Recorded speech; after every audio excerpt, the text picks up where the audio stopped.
First of all, before I have like a little module I put together, and it will be on the screen, so you'll be able to follow along with me.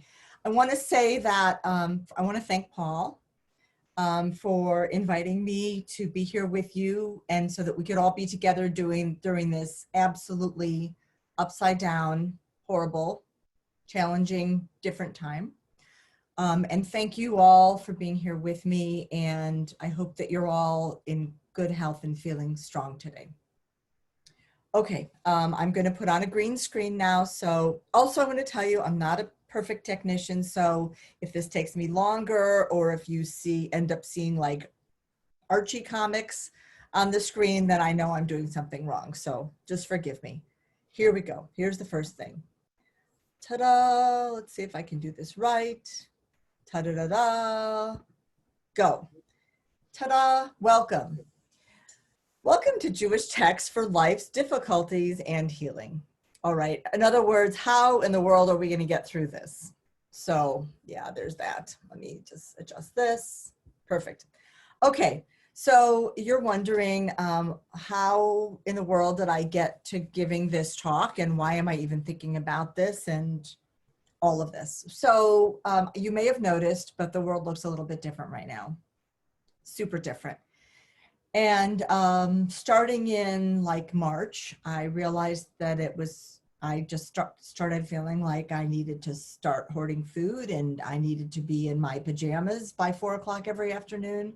And I'm a pretty functional person, and this was really started to be really hard for me. The world is changing, and not in a way that any of us would have expected or wanted, which is, as you know, change doesn't come when you want it, it just comes.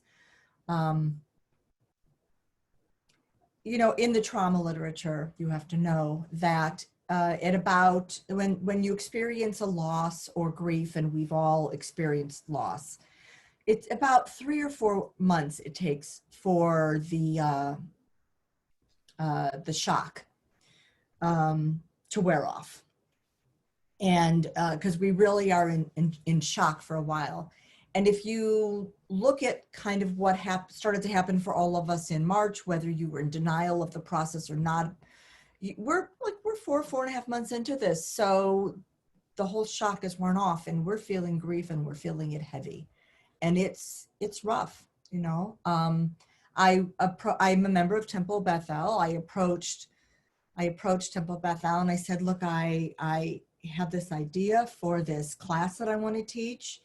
And, you know, it's trying to get through all of this through the framework of Judaism, through Jewish literature, and the more I delved into this, the more I realized that a lot of what we have in our tefillah, you know, when we're praying, in our prayer books, as so beautifully exampled by Marilyn. Marilyn, thank you. I'll pay you later for that setup. It's in our prayer books, a lot of things that we already would go to get help, and you'll see this later. And I'm just going to move on to the next slide, and you'll understand what I'm saying.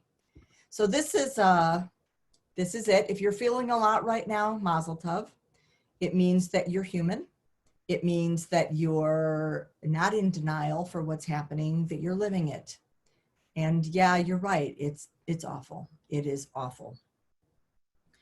Not only are we going through like the trauma and the grief and the loss of the life that we knew 6 months ago, the frameworks of going out for coffee, or even being with people together, or seeing family in person, or hugging somebody that doesn't exactly live with us, then those griefs are real, but not just those griefs.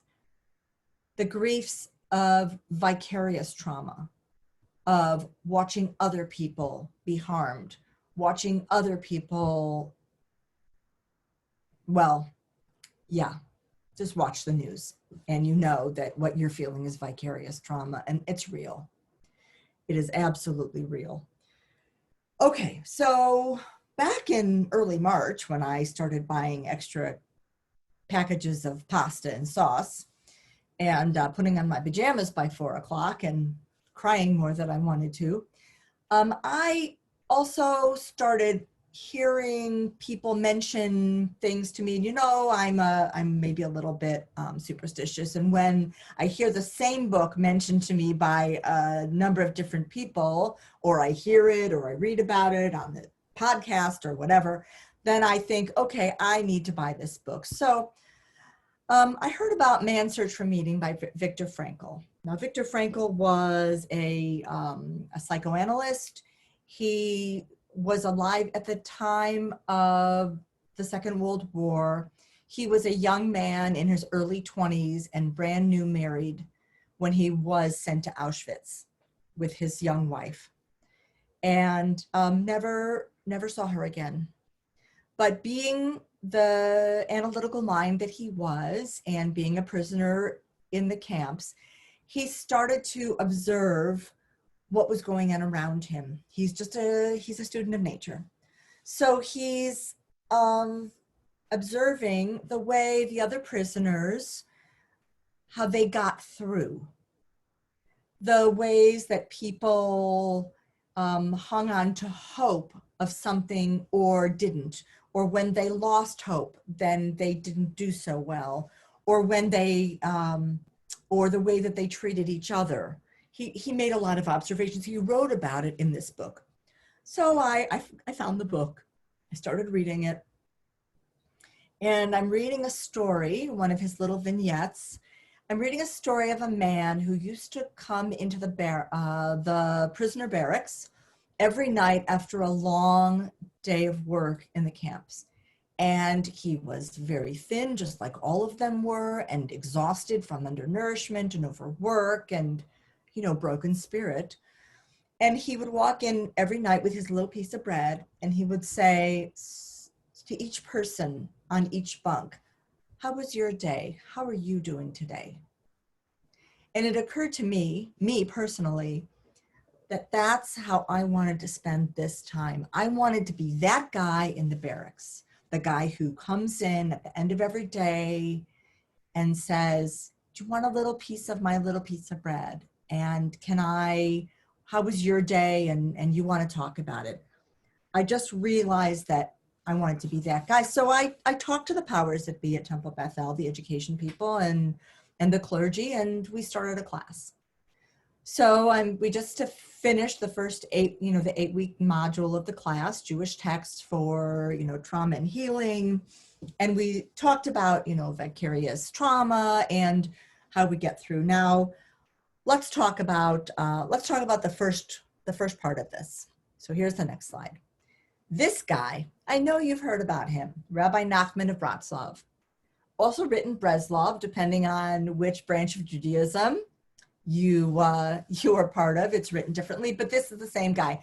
You see this picture? Actually, I have to say I was surprised and amazed how young he looked, how hip he looked. He was a pretty amazing guy. He's the one that said, you hear it, there's that song, Kol ha'olam kulo gesher tzar me'od, and it translates, "The world is a very narrow bridge. The important thing is not to be afraid." He's a great guy, this guy. So this is an unbelievable story, and it might make you giggle or be really embarrassed. And I might be embarrassed because I'm just an old prude, but here it goes. An old prude with 3 children, but that's another story. Okay, so this guy, Rabbi Nachman of Breslov, this is apparently a true story. I didn't make it up, okay, but here it is. Are you sure we should be recording this, Paul? I'm not sure.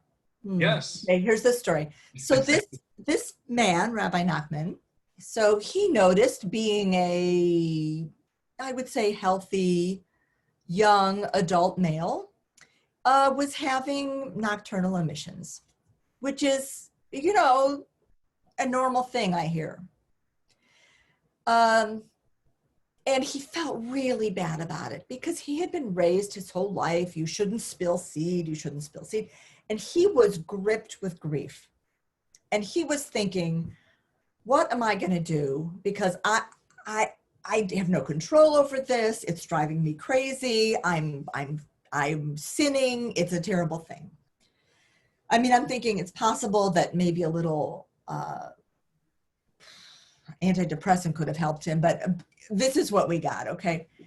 So he says, I'm going to just study. So he starts studying different things, and he finds that as he gets to the Psalms, or we'll call them the Tehillim, which is, you know, how you say it in Hebrew, he's reading the Tehillim and he finds that he feels so much better from reading the Tehillim, which is a little bit of magical thinking, but okay. But he puts together this group of 10 different Psalms that he calls the daily remedy. And he starts to read them every day, a couple times a day, morning and night, Psalms before bed, Psalms in the morning. And he reads the daily remedy, and he finds not only does he feel better, but he feels inspired. He tells other people about it. The word spreads. It's an amazing thing. And it's a new discovery in Judaism.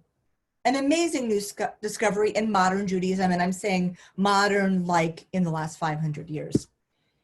And that's that the Psalms or the Tehillim have mystical qualities. Now, you may or may not be a magical thinker, and indulge me if you're not, but you're here, so thank you. Yeah, so it appears that Tehillim is mystical or magical qualities. Use the word that you want, but even more than that, prayer does too. And I'm sorry if that's, you know, maybe, you know, too observant, but it's real, or it seems to be real. And if it weren't, then I think so many people wouldn't be doing this. So it's very interesting because even in more traditional communities, people have little pocket. Now, I don't know if you can see my face, but I'm just going to, if you can see my face, I'm holding up a little purple book, which I will show you again later. It's a pocket Tehillim. People, pocket Psalms, and people have them little ones in Hebrew or English, or this one is Hebrew and English, so it's a little larger, and you can put it in your handbag, or you put it in your bedside table, or you put it in your suit pocket, and you walk around and you read them on the train, or you read them wherever. And our son was married in the Orthodox community 8 months ago. And in the bride room, you know, with my daughter-in-law, she was sitting there in her bride dress, and everyone had their makeup done, and we're sitting there. She took from her pocket, because there was a little pocket in the wedding dress, which is very interesting. She got out her pocket Tehillim, and she sat and she went over the Tehillim to help her to feel calm and have joy in her life with my son, which actually is a very beautiful thing if you think about it. So Tehillim in many communities have become part of like the regular part of life. I think for us in our branches of Judaism, I think we've lost that. It's very interesting. Okay, so I'm going to turn the page and let's talk about the next part of this. All right. So there's this one Psalm, Psalm 145, and it's beautiful, and you could look at it on your own time because we only have an hour here. So it's very beautiful. You're supposed to say it 3 times a day.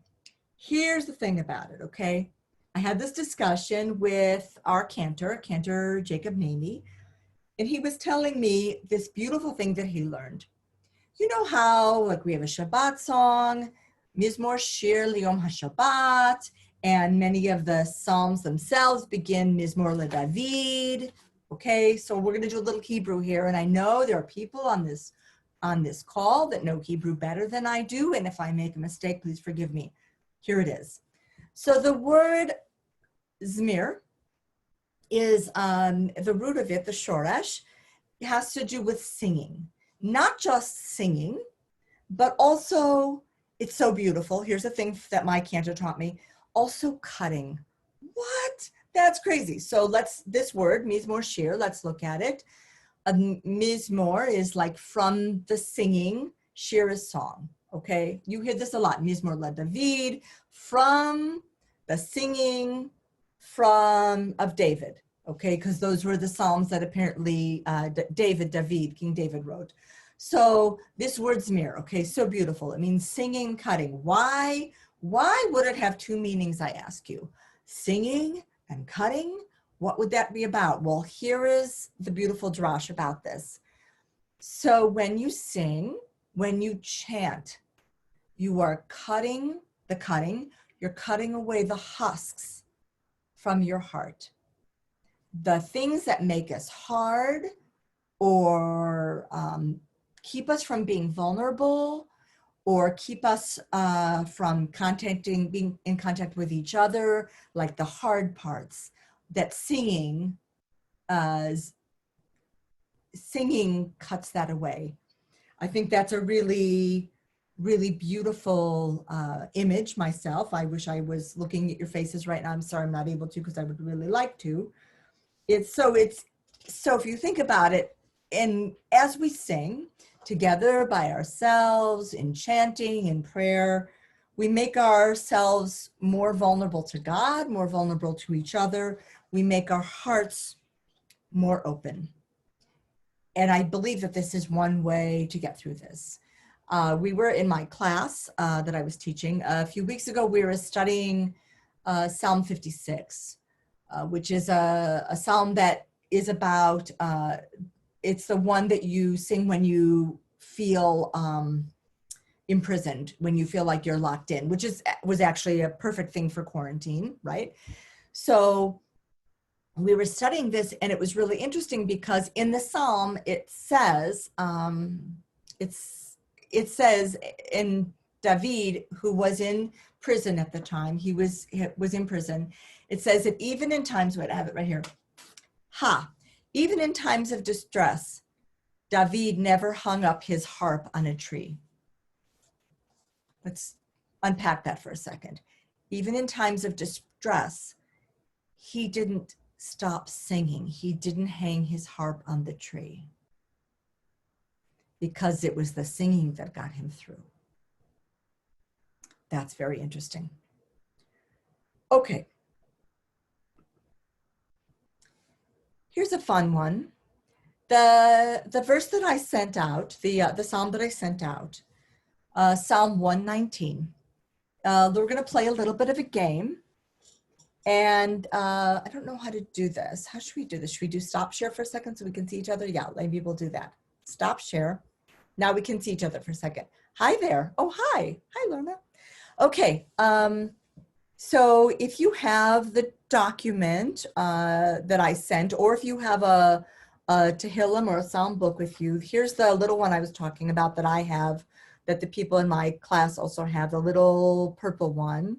I'm going to talk about Psalm 119, and I'm going to tell you a story about it, and then we can play this game. So this is a really awesome thing because Psalm 119 has a lot of stanzas. In fact, it has 176 stanzas. Why is that important? And no, we're not going to read this all together. It's important because it's actually really cool. I'm excited. So the first 8 stanzas of Psalm 119 all begin with the letter Aleph in Hebrew. And then the next 8 all begin with the letter Bet. In fact, it goes in order. All 22 letters of the Hebrew alphabet are represented in order by 8 lines, 8 stanzas of Psalm 119. So it's actually a game, but it's also kind of a fun thing too, a real thing too. So my Hebrew name is Leah. Actually, my full name is Leah Henna, but we'll just do Leah now. Leah is spelled Lamed and Aleph and Hey. So what I would do is I would say, oh, okay, here we are, Psalm 119, Aleph.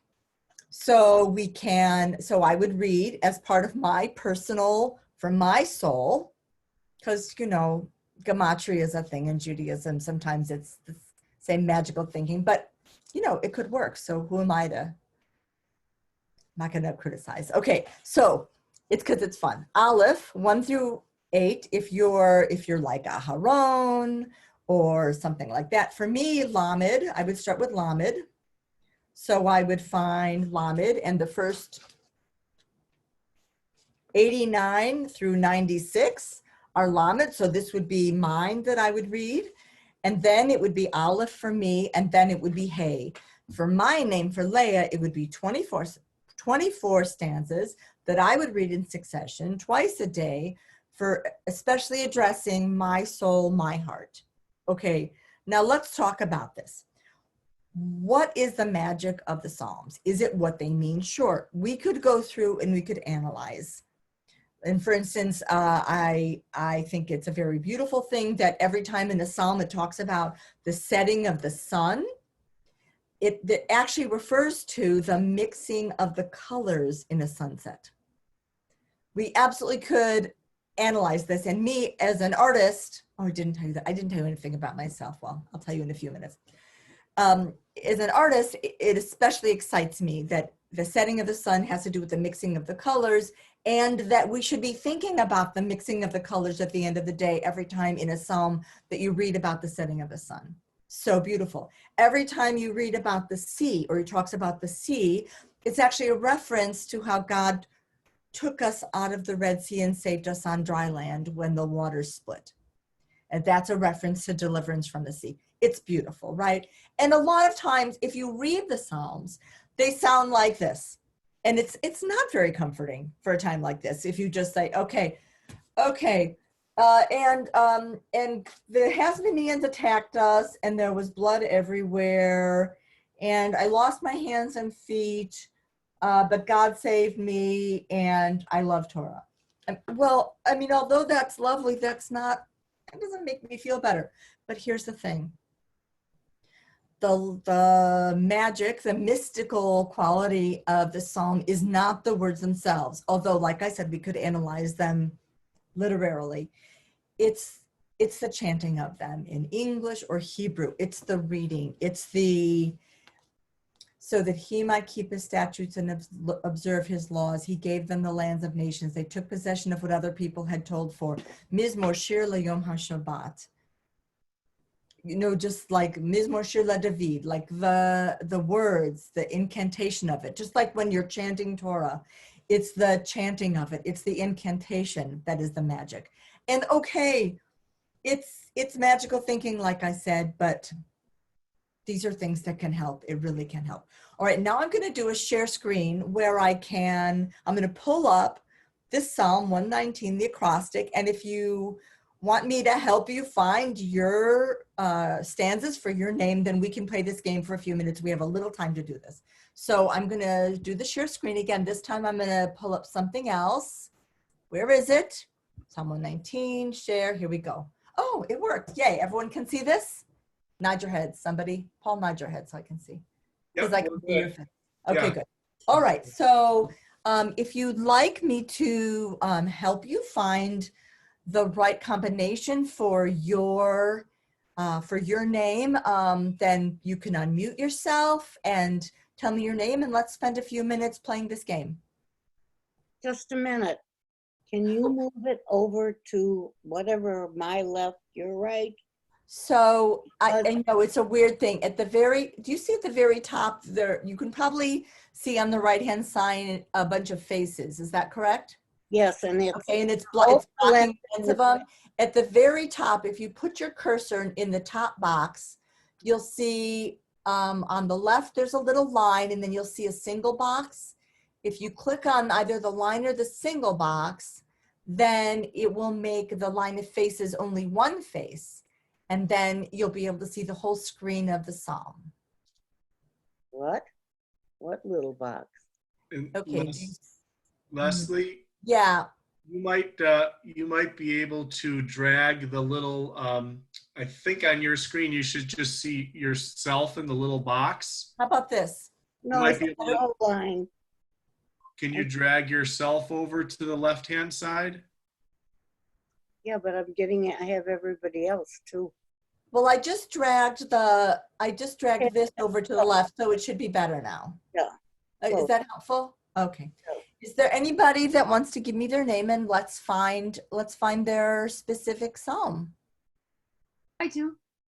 Okay. Hi. Okay. So let me get my little pen. Which name do you want to use? So they call me Yetta after my great grandmother. Beautiful. And would that start with, I'm guessing a yud, right? Yes. Okay. And then a tet or a taft. I'm not sure which. Anybody can help here? I'm gonna guess tet. Anybody? We could look at both and see which one might apply to you better. Okay.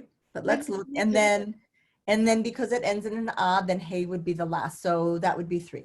So I'm going to scroll here. Everyone can look. And yes, I'm doing it quickly.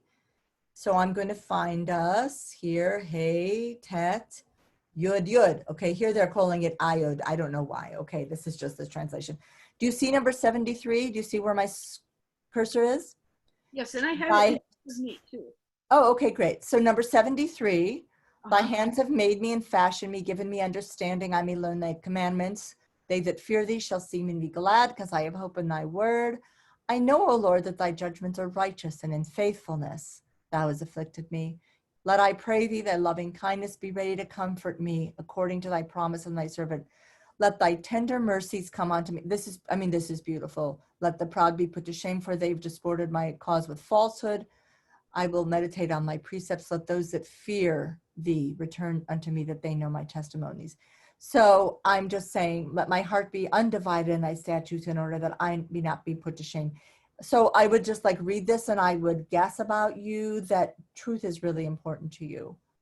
And so now we'll move on to the next one. Those are your first 8 that you would do. Then we're going to find samach. Here's tet yud. Okay, so if we're doing tet, don't know, but if somebody knows better than me, then please tell me. Here's tet. So then you would go to 65 through 72. Thou hast dealt well with thy servant, O Lord, according unto thy word. Teach me good discernment and knowledge, for I have believed in thy commandments. Before I was afflicted, I did err, but now I observe thy word. Thou art good, thou doest good. Teach me thy statutes. And it goes on.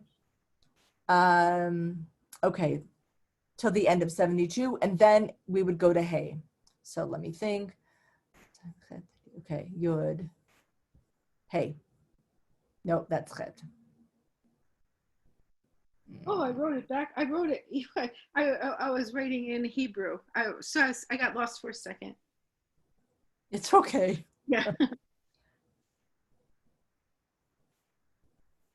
Sorry, guys, if I'm slow. I feel like if I go too fast on this, that it's going to make everyone dizzy. Oh, come on. La, la, la, la, la. It's a very cool morning this morning, in case anyone's wondering. Anyone want to talk about the weather? Well, I found hay. Here's hay. Okay. Seriously? Okay. Don't worry. That's just, there we go. Hey, 33. Teach me, O Lord, the way of thy statutes, and I will keep it at every step. 33 until 40. I mean, beautiful. Give me understanding that I keep thy law and observe it with my whole heart. Make me to tread in the path of thy commandments, for therein do I delight. If you speak Hebrew, then read these in Hebrew. And let the words do their magic. How would I find out if it was Tav or Tet? So I'm embarrassed that I don't have greater Hebrew knowledge. Is there anybody on this call that knows if Yetta is Taft or Tet? You know, I have my name written down somewhere, but I can't even remember where I tucked that away. Is there are you affiliated? Do you have a rabbi in town? I guess I can find that out. I'm sorry and embarrassed that I can't. Oh, help you. I appreciate this so much. This is a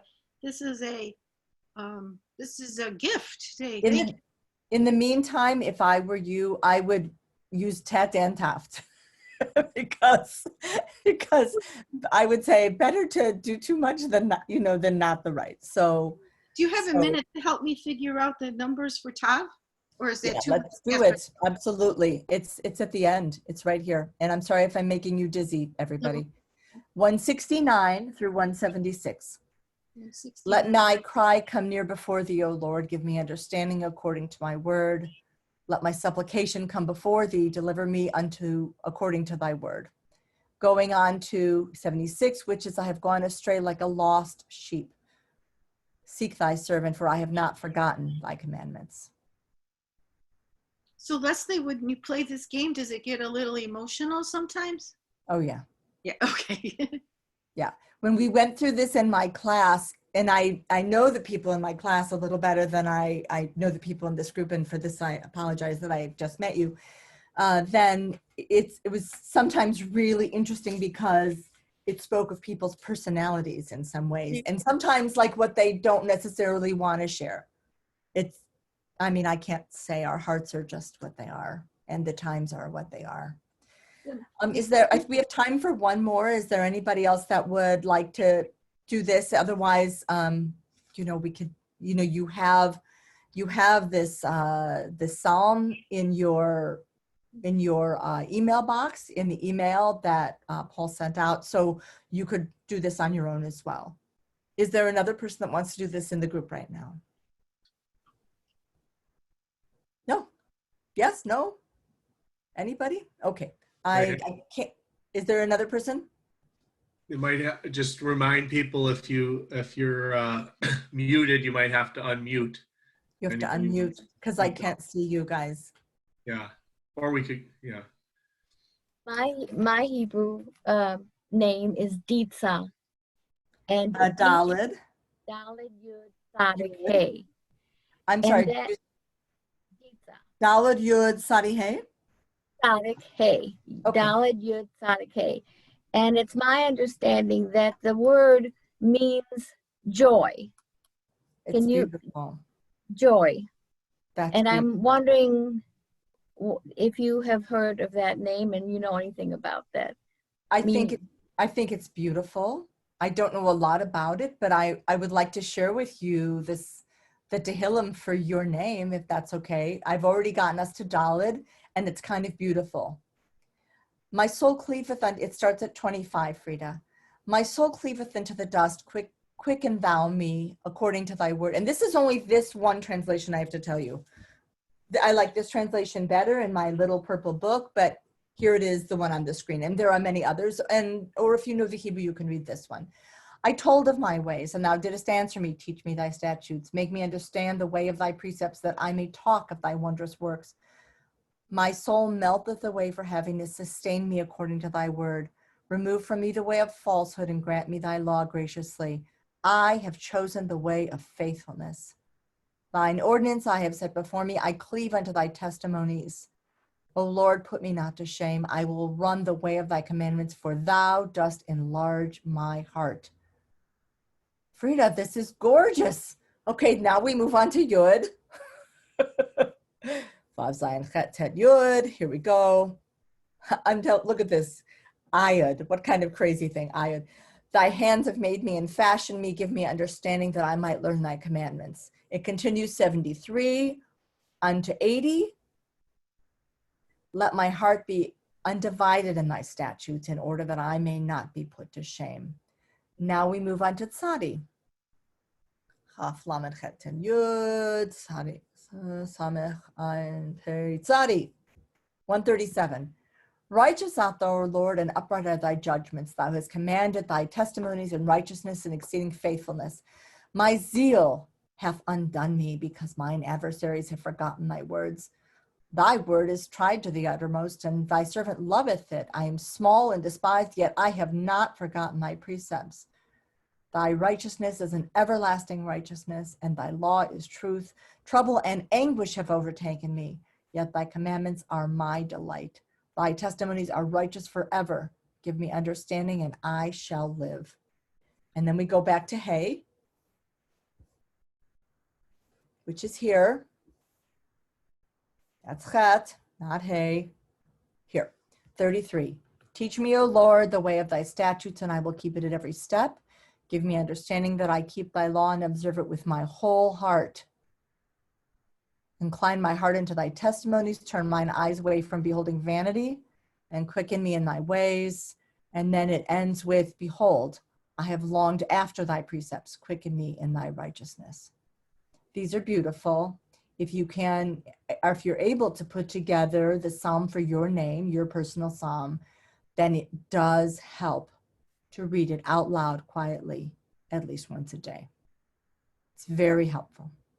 Okay, I'm going to stop sharing on this and move back to, how do I do this? I'm going to move back to the other one, which is what we were doing before this.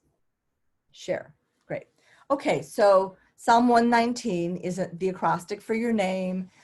We played this game now where we put it all together ourselves, but I also have to tell you, I found websites for Psalm 119, and all you have to do is write in your name, and then it gives you on screen the whole thing in order of the letters of your name. So that's beautiful, and it takes the guesswork out of it. So this is a thing that people do. Build your own psalm. All right, next. So another thing that people do is that they look to the Torah. Of course, this week we have Parshat Devarim, which is kind of the solitude part of Moses' life, of Moshe's life. He is basically in quarantine. What can I say? Like many people, and he's kind of looking over his mistakes, and he calls out the spies, and you can study the weekly parsha. You can read other people's readings of the weekly parsha, because this is you guys have given me the soapbox here. Then I'd like to share a Parshat Devarim drash that I wrote a number of years ago, but actually it's very timely for where we are. And actually it's really interesting, because I've noticed that for each of the really scary, unstable things that are happening in our world right now, I have noticed that the weekly parsha, the Torah portion, has been very applicable and has helped me through all of them. And with your indulgence, I would like to share this one, if that's okay. Okay, somebody nod. I'm looking at the Blairs. Will you nod so I can tell me it's okay for me to read? Okay, so what I'm going to do is I'm going to read it, but the words are going to be in front of you on the page, so you can follow along if you wish, or just listen to me reading it. So I'm going to share again, but I'm going to share a new share. Hold on, it's going to be a new share. Hold on. Yes, I know you think that I'm doing Psalm 19 again, but I'm not. Okay. Here's Devarim, we breathe out stars, and here's how it goes. The first time I saw Cirque du Soleil was in Los Angeles, 1987. When the first notes of the clarinet began and the lights came up, the performers were wearing masks of lovely ancient people with innocent faces, reddened noses, jowls, double chins, and glasses. They had exaggerated bellies and bottoms and waddled about doing what ordinary people do, riding their broken, shaky bicycles, struggling under sacks of potatoes, collecting milk and bread and breath. They were modest, sad, hardworking, beautiful. Awkward, ugly, shattered by life, and yet still walking forward, I was so moved by their broken beauty that I began to cry. Suddenly on the stage, a fog, a cloud came, and the lovely, ugly, modest people became sparkling, colorful, magical beings, each with unbelievable color and talent like I had never seen, which they continued to share with us, the audience, for the next 2 hours. Every moment was spectacular. For me, attending this event was life-changing. I thought to myself for the first time in my life, here are people who think like me. And then the fog once again rolled onto the stage, and just as suddenly the sparkling, magical performers became once again the broken, the vulnerable, and the unremarkable. I was stunned. Surely this meant that they are us. Inside each of us, in our awkward, unremarkable, mundane selves, there is surprising magic. Makes you think. I'm not talking here of a mild-mannered newspaper reporter popping into a phone booth, nor of a guy in a bow tie stepping out of a blue police box. You know it's bigger on the inside, right? I mean that each of us in our own awkwardness and ugliness, our ridiculous, fearful, unforgivable selves has splendid magic inside, beautiful, sparkling wonderfulness, and all from the divine, from God. So in the last chapter of Genesis, we see Moses at the end of his life, Devarim. He is basically in, I wrote hospice here, but you know, it's quarantine.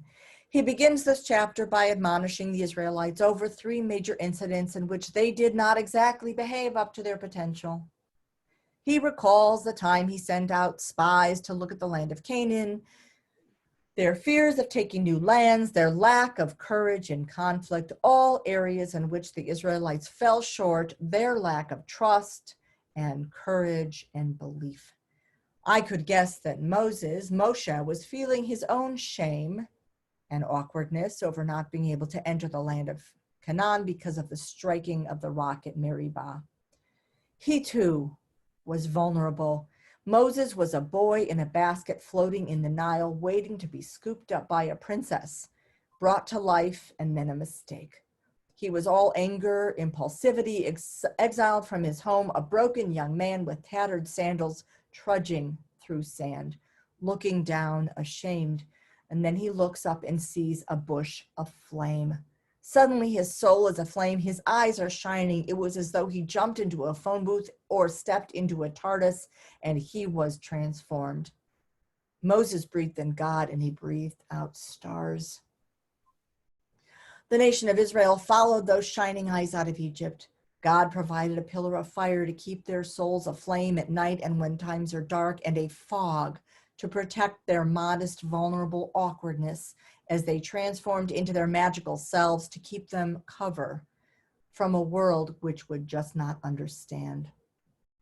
Now for Moses, after a lifetime of helping to breathe life into the living being that had become the Jewish people, his magic is fading from humble beginnings to a humble end. He can never quite reach the land of Canaan. He's left to peer over the mountain, left alone with his humanity. But I believe that it is possible by bringing attention to their imperfect humanness. When he was in his own shame, not able to cross the finish line, so to speak, Moses was delivering the message that we all share, that we are imperfect, we are awkward, we are afraid. We are the ugly, modest people carrying bread with our Coke bottle glasses, our jowls, the scars on our bodies and hearts of too much hard work and too much disappointment. Aren't we all floating among the rushes in one way or another in baskets, hoping to be scooped up? By underscoring their failings, our failings, his failing, Moses is saying, I'm one of you. He is an ordinary face with sparkling eyes, and now is his life is ending a bit more ordinary. The fog is returning to the stage, and he is once again a man with a bulbous red nose and a big belly pedaling a shaky, broken bicycle. We, all of us, are the misshapen people. While we live over time like the Jews who wandered in the heat and the sand for 2 generations in cloud and fire, we become unmasked. Okay, remember I wrote this 9 years ago. Masks, come on. We each, in the course of our ordinary lives, grow a seed of the unknowable and the ineffable. We are not, each of us, necessarily aware of our own magic. If we are not, perhaps we need to trust a bit more that it is there, and we need to remember that it is present in others. Whether or not we let anyone see it, it is the miracle, the 1 + 1 = 3-ness, the bubbling up of amazingness. To my knowledge, there has not yet been another Moses. I don't personally know anyone who wears a red cape or can travel through time and space. But each one of us has a shimmering soul. And when we are aware of our own magic, our own connection to God, then every bush is burning. We are those beautiful, sad, aging and ugly people. We move through life, our eyes cast downward, drowning in disappointment. The fog rolls in. We breathe in divine light. The years fall away. We are colored and glowing and magical. And when we exhale, we breathe out stars.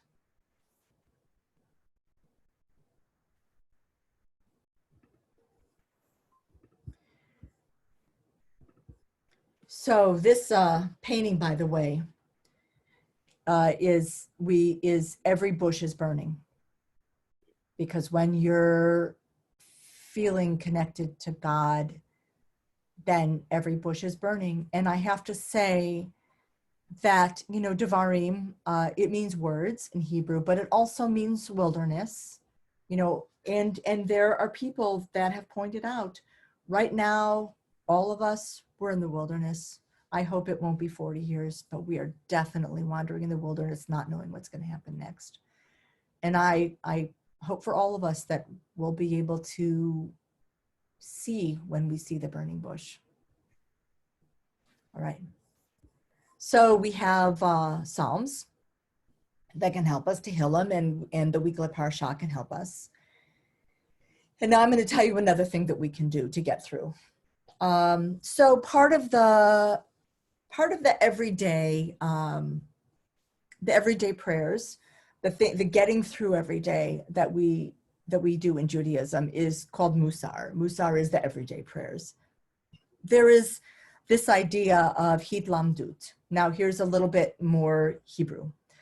So if you know Hebrew at all, you know that the basis of the Hebrew words are what they call the roots or the shorashim.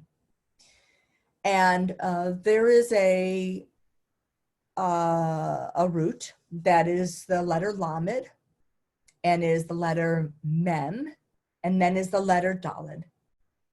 And the infinitive, lilmod, means to study, to learn. And when you take this lamed, mem, daled, this lomed word, study or learn, and you put a hey in front of it and a taft at the end, it makes it reflexive. Okay, so now we have this word in front of you here, hidlamdut.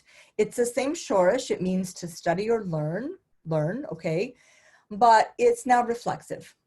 And hidlamdut refers to a learning upon yourself, reflexive, right?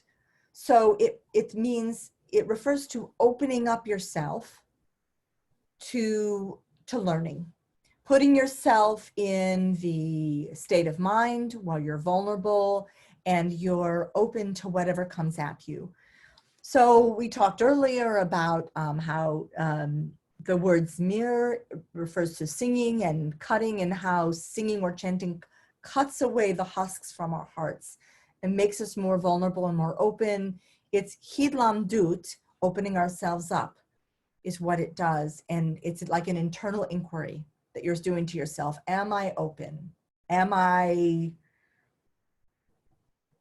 ready for the next thing that God is going to give me? Okay. And I'm going to say that sometimes it's as simple as breathing that can put you in this kind of hidlamdut state. And now a story. So I found this podcast, which I'm going to tell you about in a minute. And on this podcast, it's called Hashivenu, and it's a podcast for resilience. And I will provide for you and have Josh send out to you, I will have Paul send out to you afterwards. Sorry, Paul.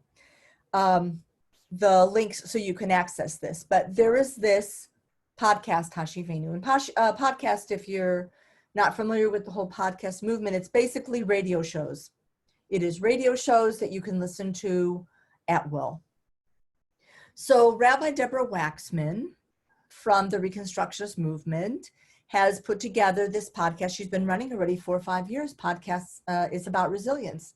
And she had this colleague of hers, Rabbi Josh Lesser, that's why I said Josh before Paul, was Josh Lesser, who she went to graduate school, rabbinical school with. And they study together, and she's checking in with each other, and they're talking about what's it like to be in the rabbinate after all these years, and resilience and what they're facing. And they refer to Hidlamdut. They said before they go to a funeral or conduct any kind of prayer services, any kind of tefillah, or really do anything, go into a board meeting, they prepare themselves by breathing. That they prepare themselves in their hearts and open up. And this is something they learned in rabbinical school, and I never went to rabbinical school, so what do I know? I didn't know this was a thing, that they practice Hidlamdut to prepare themselves. And they talked about it on this one episode. They also said in this that the practice of Musar can be part of your everyday life and not just in prayer. You know how there's that phrase, God is in the details. So it actually is that God's in the details, that God is in brushing your teeth. And Rabbi Lesser says that one way that you can begin to practice Musar, a wonderful way of beginning, is by brushing your teeth. You brush your teeth, you put some toothpaste on your toothbrush, and you put it in your mouth, and you're brushing, except you're aware of the sensation of the brush against your gums, of the brush against your teeth. You're aware of the movement. You make yourself aware of the sensation of the brush in your mouth, of the taste of the toothpaste on your tongue, of the water in your mouth when you rinse, and then how it feels afterwards. That kind of awareness, and I guess a modern name would be mindfulness of this, that this is one way to get through this, because they've also found that our blood pressure goes down when we practice Musar, when we practice Hidlamdut, when we breathe, anxiety levels go down, we sleep better, we have brought God into our lives in a very physical way. Next slide, here we go. Here's a great quote I'd like to share with you. This is a time of sacred inner and outer dismantling. It is indeed sacred, vulnerable, challenging, and full of potential. And I want to say to you guys, if you feel like you're coming apart right now, it's because you are. We are being dismantled. In some ways, and spiritually, this might be a time where we are like made of Legos, and we are just being taken apart and put together in a different way. And if it feels awful, well, it should. When a butterfly goes into chrysalis, a caterpillar goes into chrysalis, goes into quarantine, to become a butterfly, and then his body basically melts down. I'm sure that doesn't feel good. Actually, I don't know what that feels like, but I'm guessing it doesn't feel good, because we're in chrysalis right now, and it's awful. It's really scary.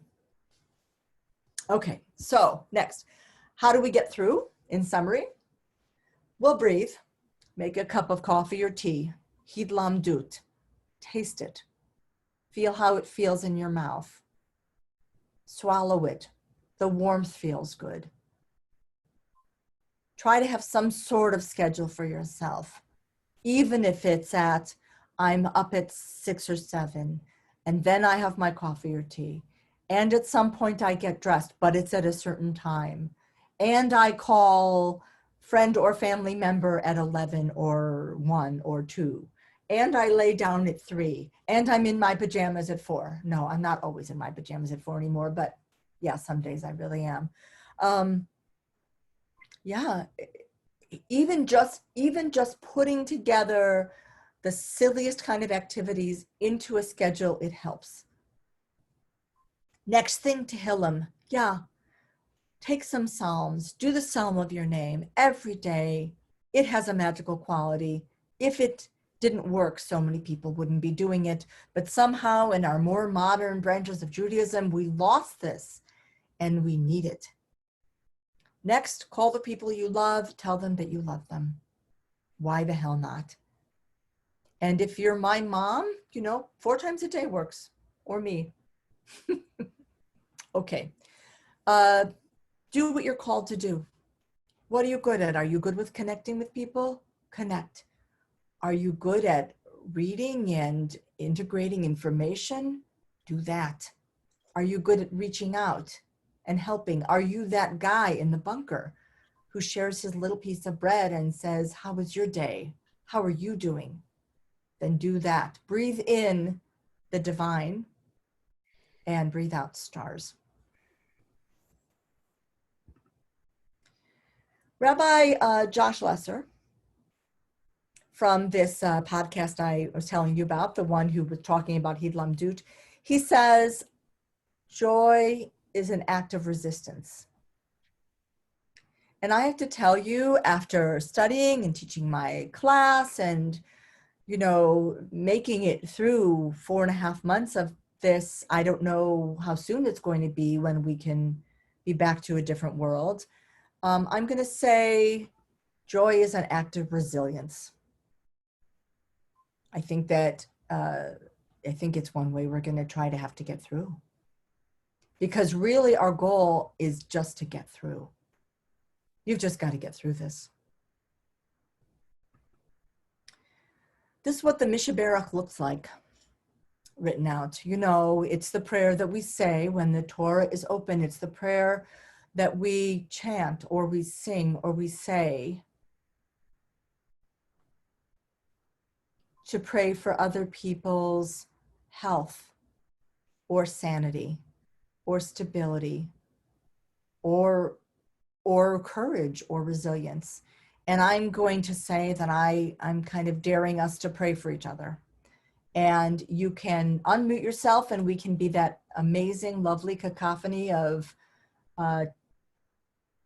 technical imperfection, because we're all imperfect anyway. Or you can just listen to me singing it, but here it is. You may or may not be familiar with the Debbie Friedman version of the Mishaberach, but I am challenging us all to share this together. And here are the transliterated lyrics, and I'm going to start, and no, it's not going to sound perfect, but please join me. Mishaberach avotenu mikor habracha lahimotenu. May the source of strength, who bless the ones before us, help us find the courage to make our lives a blessing, and let us say Amen. Mishaberach imotenu mikor habracha leavotenu. Bless those in need of healing with refuah shlema, the renewal of body, the renewal of spirit, and let us say Amen. You did a beautiful job just now, just cutting away the husks of your hearts. That was beautiful. Okay, here's the next one. Resources. So for my class, this is what I have. I shared with you that me holding this little purple book with bookmarks in it. It's the Koren Tehillim. I think it's a beautiful little translation. It has English and it has Hebrew. Yes, the writing is small. If you are interested, when I send out resources to you later, we can send you the link so you can order one for yourself. I think it's like $10 or $11. Or if you have one already in your home, then you have one already. Here is this magical book, very inspiring. I have to tell you, he's a beautiful writer, and what he writes is just, well, it's helped me so much. here's that podcast, Hashi Venu. That's Rabbi Deborah Waxman. It's Jewish teaching on resilience. I say it's great, and we can send out, Paul, I can provide you guys with an email of links, can't we? Yep. Okay. Yep. Happy to do So it. you'll be able to do this, and you can click on it on your computer, the link, and then you can just listen to different, they're about 30 or 40 minute kind of episodes. You can listen to them in order or out of order, whatever you wish, but it's nice. It's very nice. I just want to say, I'm going to go back for a second. So the Misha Berach, which I didn't say this. So the thing I would say is this is another thing that you can say daily, and let it do its work on your soul. Let it open you up to more kinds of inspiration, more kinds of courage to get through. Here's Hashivenu. Okay, here's another one. This one is very interesting. I'm going to show you the book. Ta-da. This woman, Debbie Perlman, she had stage 4 cancer. And she said when the doctor told her that she wasn't ever going to recover, she remembers just crying, oh God, and bought herself a little Tehillim in the gift shop of a Jewish museum while her mother pushed her in a wheelchair. And she couldn't go into the regular part of the museum because it wasn't set up for a wheelchair. And so she kind of sat outside the front entrance in her wheelchair and read it while her family went into the museum, and found that just reading the Psalms helped so much that she began to write her own Psalms, which are beautiful. Psalms for courage, Psalms for chemotherapy, Psalms for Rosh Chodesh Av, by the way, Chodesh Tov, it's Rosh Chodesh Av. Just a Psalm for Hanukkah. And yeah, the spoiler is the cancer that she was never going to survive, she completely survived. And she's still living and doing well, Kenora. So this is another beautiful book. So the piece that I read to you was from a website where I have put many pieces that I write. Or you can email me directly, which you'll have my email from the resources if you have questions or want to talk about anything. I'm delighted to have you reach out. Here is, I'm going to do this again. Hold on, Leslie, there. Here is that painting that you saw on when I read We Breathe Out Stars, and it goes like this. It's called Siamo i rotti, siamo i belli. It's Italian. It says, we are the broken and we are the beautiful. It is our brokenness that is our beauty.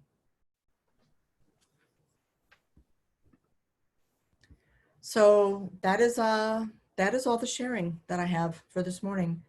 I want to thank you for being here with me. If you have any questions or comments, you can unmute yourselves. We can talk about it. What's her email address? Is this it? It's on one page there besides. What's the email address? Marilyn is missing, I see. Yeah. Before we go, I did have one thing I wanted to. We're in a kind of an email exchange group with other people, and somebody sent me the most incredible video that I have ever seen, and I just wonder if you all have seen it. It's called Dancing. Anybody familiar with dancing? It's a guy named Matt something who is maybe 15 minutes long of dancing all around the world. It's the most incredible thing to watch. And then afterwards you think, how could he have possibly made this? He is everywhere, leading people in dancing. When we wanted to go into Egypt to visit, to find her father's grave, we had to go through a lot of, and this was after the peace treaty, you know, after Israel had a peace treaty with Egypt. It was, before that, it wouldn't even have been possible. After the peace treaty, it was possible, but we had to go to Chicago and we had to fill out forms and everything just to go to one country. How's this guy traveling all over the world in every country you ever heard of, and many of them you've never heard of, leading groups of people dancing. So if you've never seen the video of dancing, be sure to find a way to find it. I could email it to you if you're interested in my. If you want to send it to Paul, Yes, then I can. Paul can send it out with the resources I'm sending as well. I'll send it to Paul. And then the other one we got is like what's outside your window. And all these people all around the world are pretty much locked up in quarantine. And so they send in what they see outside of their window. And of course, they're all over the world. So it's like in Hawaii, it's like tropical paradise outside their window. And somebody in northern Norway is looking out of his window at piles of snow. And just the wide variety of things that people who are cooped up see outside of their window. So I found that part of it interesting. And the most interesting part of it is, of all the things that people can see outside their window, the person who seems to be the happiest, what enjoys the most of what they see out of their window, is cooped up in a little room in the basement with a narrow little window looking out at garbage cans. If she's alive. So they keep giving an explanation of why it is that they like what they see out of their window. And that's got to be the most interesting one. It's beautiful. Thank you. I have to go, Leslie, and I want to thank you very much. I haven't been quite so touched in a long time.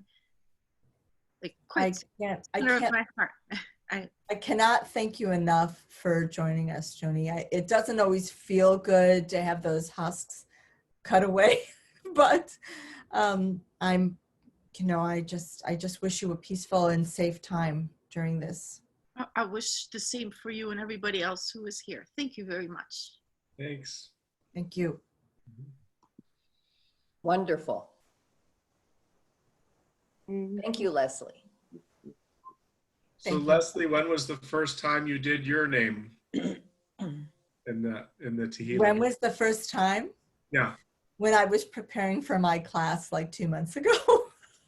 that's very interesting. I have to say that when I started teaching the class and I started doing the research, I was exposed to all kinds of things that I didn't know. Yeah. I mentioned that my oldest son, the married one, is Orthodox, and he gave me like a little, Tehillim. It's all in Hebrew. My Hebrew skills are good. I chant Torah, but they're not great, so I kind of put it on the shelf. But all of a sudden I understand what it's for. Yeah. Well, you really dug in. Thank you. Yeah. Yeah. Are there any other, questions, or you can write to me? You'll have my email address if you wish. Yeah, I'll send out a resource list and contact. And if somebody else wants to attach anything, we'll attach Jim's YouTube video. But let me know. Address I up thought you there. wrote it down there. What is your email address, Leslie? Here. It's going to be it will be on the email. I'll send it to you guys. Yeah. Well, thank you for spending your morning with me. I wish you all well. Thank you, Leslie. Same to you. Be Take safe. care, guys. Good to see everybody. So Okay, good to see take care. everyone.